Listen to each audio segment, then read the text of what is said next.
Selain Ivana, ini dia beberapa misteri hantu tanpa kepala yang begitu menyeramkan. Film Ivana yang diangkat dari kisah nyata menceritakan tentang dendam seorang gadis Belanda yang mati terpenggal. Gadis tersebut bernama Ivana, sosok cantik dengan rambut pirang bergelobang yang dahulu menjadi kaki tangan Jepang. Ia bergabung bersama Jepang lantaran sakit hati dengan bangsanya sendiri. Banyak orang Belanda mengucilkannya karena terlalu dekat dengan pribumi. Sayang, kedekatannya dengan Jepang malah dikhianati hingga ia dibunuh menggunakan pedang panjang oleh tentara Jepang. Selain Ivana, di kawasan Nusantara juga ada beberapa misteri hantu tanpa kepala yang lain. Mystikers, misteri lain apakah yang menyerupai kisah hidup Ivana, si hantu tanpa kepala? Dalam video kali ini kita akan membahas tentang beberapa legenda misterius si sosok hantu tanpa kepala yang ada di Indonesia. Namun sebelum lanjut ke videonya, jangan lupa untuk klik like, komen, subscribe, dan juga share video ini ke teman-temanmu semua. Setelah film Ivana rilis, banyak kemudian muncul sosok-sosok lain yang disinyalir sangat mirip dengan Ivana lantaran tidak memiliki kepala. Sosok siapa sajakah itu? Penunggang kuda hitam di Jalan Tongkeng, Bandung. Misteri yang pertama adalah keberadaan sang penunggang kuda hitam di daerah Bandung. Daerah yang relatif dingin tersebut ternyata memiliki satu misteri tentang hantu tanpa kepala yang menjadi perbincangan para warganya. Karena di kawasan Jalan Tongkeng terdapat kisah menyeramkan dan membuat kawasan tersebut memiliki aura angker. Diceritakan bahwa di kawasan Tongkeng, Bandung, Jawa Barat ini terdapat satu penampakan yang begitu menyeramkan. Penampakan ini merupakan penampakan hantu tanpa kepala yang disinyalir merupakan warga Belanda.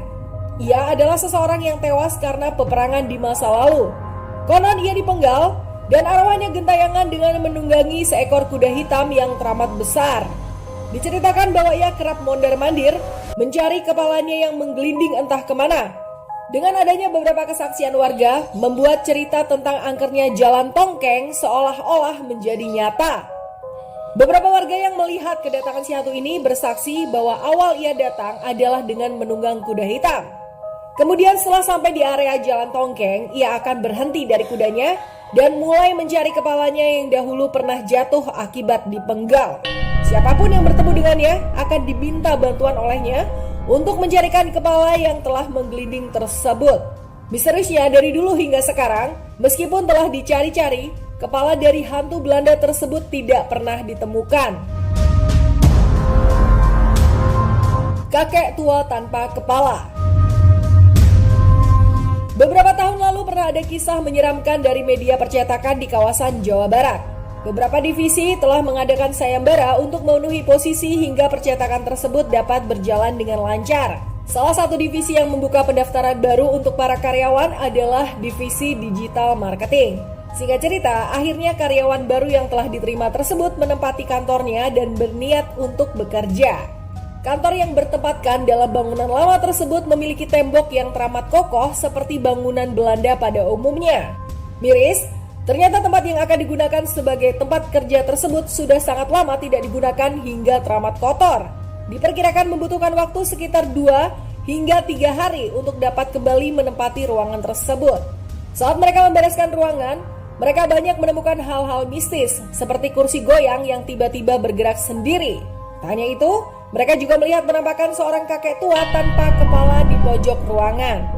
Entah pegawai baru yang melihat penampakan itu sedang berhalusinasi atau tidak, akan tetapi yang ia lihat seolah-olah benar-benar nyata, hingga membuatnya sangat ketakutan.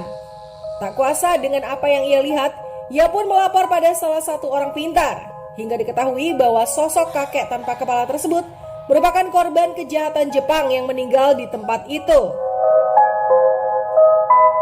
Pastor tempat pemakaman umum Jeruk Purut.